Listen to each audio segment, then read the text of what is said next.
L'édito politique maintenant de David Revaud-Dallon du JDD. David, 3h30 de débat hier soir, presque 4h même, entre les 11 candidats à la présidentielle. C'est une première en France.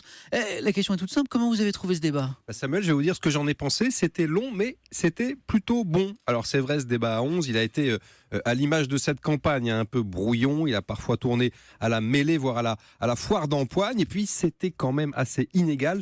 Certaines interventions étaient franchement surréalistes. Oui. Ça confirme qu'il y avait bien deux divisions entre les candidats, la Ligue 1 et les amateurs. Mais l'ensemble a quand même offert quelques surprises intéressantes. Puis parfois, comme en Coupe de France, il peut y avoir des surprises. Absolument.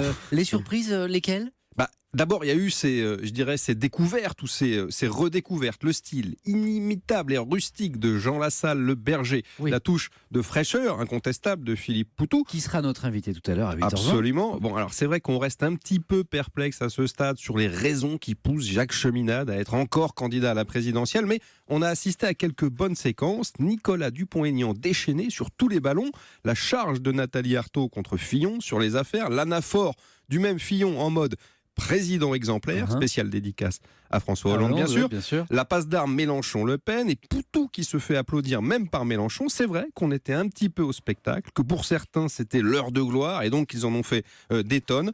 Alors, ce n'était pas un grand moment de politique à la télé, mais j'ai envie de dire c'était tout de même un bon moment. Et est-ce que ceux, David, qui espéraient y voir un petit peu plus clair dans cette campagne si embrouillée, est-ce qu'ils sont plus avancés aujourd'hui ? Hélas non, Samuel, ce débat, il a franchement pas dissipé le brouillard, mais il a posé quelques vraies questions, permis d'entendre différentes visions. On en sait un petit peu plus tout de même sur ces candidats, leurs oppositions, leurs propositions, leurs personnalités.